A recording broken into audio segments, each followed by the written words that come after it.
Hola, lectores, escritores, curiosos. Vamos dentro del laberinto.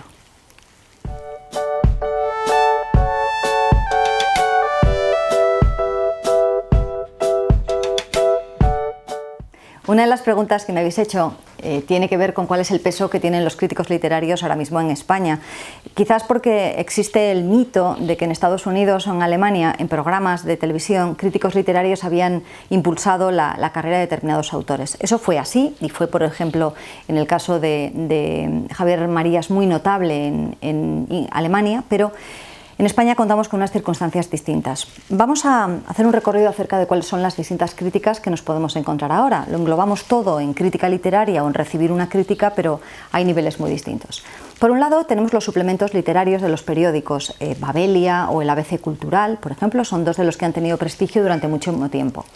Ha habido periodisas críticos literarios o teóricos literarios que han sido críticos muy conocidos. Santos Sanz Villanueva, por ejemplo, o Ignacio Echevarría, han trabajado durante muchos años leyendo principalmente novela, también ensayo, y haciendo un análisis de los pros y los contras de cada uno de los libros. ¿Por qué esa crítica ahora tiene menos peso?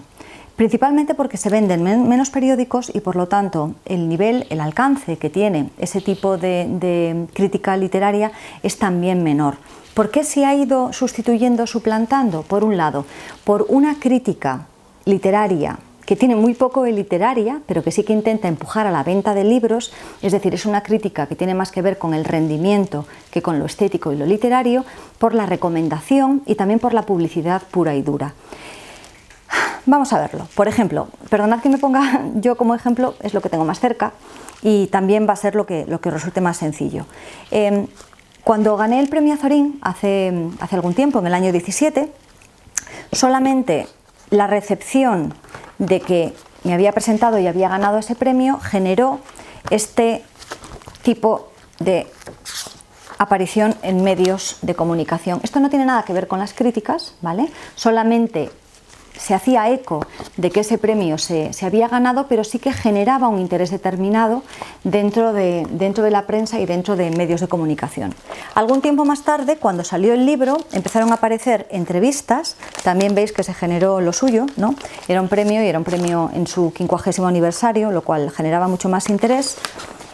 En estas entrevistas se comenzaba a hacer a veces una pequeña apreciación o recepción de si la novela era buena, no era buena, tenía calidad. Principalmente hablaba del argumento y de que era una novela histórica, hablaba de la última zarina. Tampoco son críticas, ¿vale? Aunque aparezcan en periódicos. Esta reseña o esta recepción de que mi libro, en este caso La Flor del Norte, apareció en el año 2011, viene de Telva. Es una revista que tiene una sección dedicada a libros en la cual no se hace crítica literaria. Lo que aparece es que ese libro en tal editorial de tal autor y con la cubierta aparece. Es decir, vuelve a ser otra vez publicidad, pero no hay una crítica literaria. Pasamos a las críticas literarias en sí mismas. Independientemente de las que aparecen en los periódicos, de las que os he hablado, que ocupan determinadas columnas, tenemos crítica más reposada. Por ejemplo, la revista literaria Fábula, que es de la Universidad de La Rioja, hay muchas universidades que generan su propia publicación, publica obra inédita y crítica. En la crítica, en este caso, aparece lo mismo que habíamos visto en la reseña de publicación, el autor, el editor, la fecha de publicación, pero hace un análisis acerca de la trama, el argumento, qué está bien, qué está mal y en ocasiones un balance. En ese balance, que por ejemplo la revista Que Leer durante mucho tiempo hizo con tinteros, del 1 al 4, al lector le queda claro cuál es la opinión del crítico, si merece la pena leer ese libro, si no merece la pena. Durante mucho tiempo, quizás influida por algunas revistas de cine, la crítica tendía a ser irónica y destructiva, ¿no? Incluso a costa del propio autor de la novela, más que constructiva o más que equilibrada. Aparte de las publicaciones universitarias, tenemos otras revistas literarias, por ejemplo Mercurio, que son publicadas por editoriales, fundaciones o demás. Mercurio es particularmente interesante porque no solamente tenemos artículos de escritores como Marta Sanz sobre temas determinados en los cuales exponen una visión crítica, pero no una crítica literaria, sino también a autores, aquí tenemos a Eva Díaz Pérez, por ejemplo, o a María Jesús Espinosa Los Monteros, haciendo crítica literaria, redactando crítica literaria sobre autores contemporáneos. En este caso, Patricia Esteban Herlés, que si no lo habéis leído, es una maravilla. ¿Qué se hace a lo largo de esta extensión? Una valoración reposada, mesurada y equilibrada acerca de las ventajas y las desventajas de leer ese libro, de las virtudes y de los defectos, de las carencias y sobre todo, en el caso de Patricia, que ha escrito ya varios libros, pone en relación la obra actual con la obra pasada, es decir, habla de la trayectoria del autor. Claro, aquí estamos hablando de revistas y de artículos que no siempre llegan a todos los lectores o no llegan al lector por impulso de una librería. Pero fijaros qué importancia tiene para un escritor el que otro escritor o un experto literario te dedique ese espacio de tiempo a valorar tu novela, ¿no? Son novelas ya publicadas, no estamos hablando, en otra ocasión hablaremos de los informes de lectura previos. Claro que te sitúa y claro que te posiciona dentro de lo que se llama el canon literario, es decir, este tipo de críticas, sobre todo si son positivas o si valoran una evolución positiva, van a marcar cuál puede ser tu futuro literario, cuál puede ser la apuesta que un autor pueda recibir por parte de un editor o de una editorial.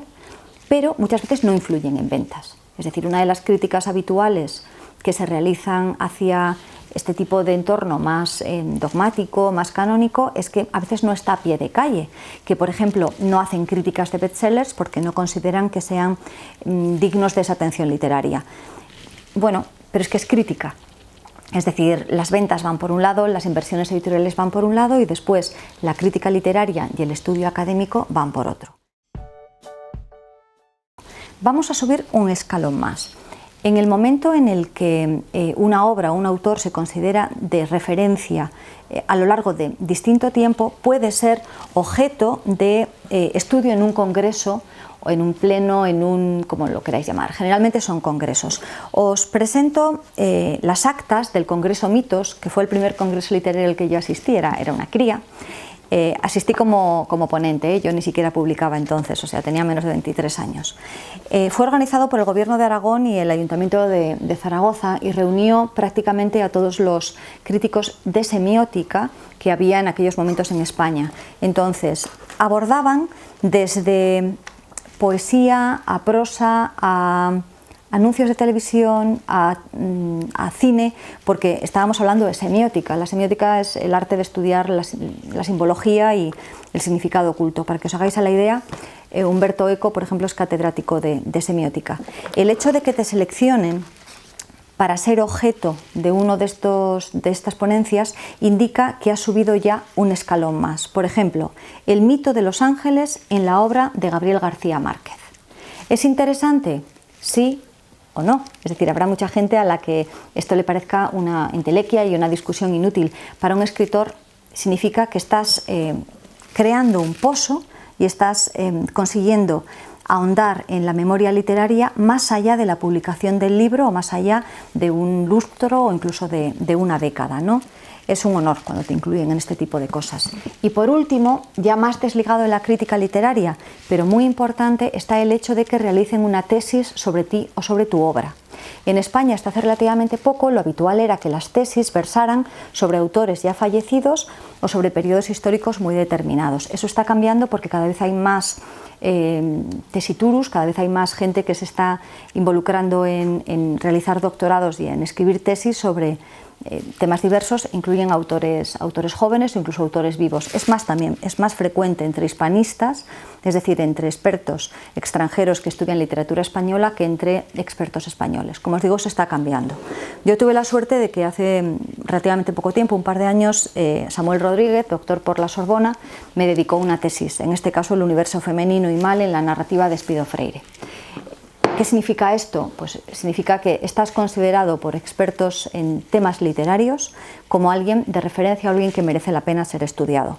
Es, en cierta medida, independientemente de los premios literarios que puedas recibir, premios nacionales o demás, es la demostración de que hay gente que considera que tu obra debe ser estudiada.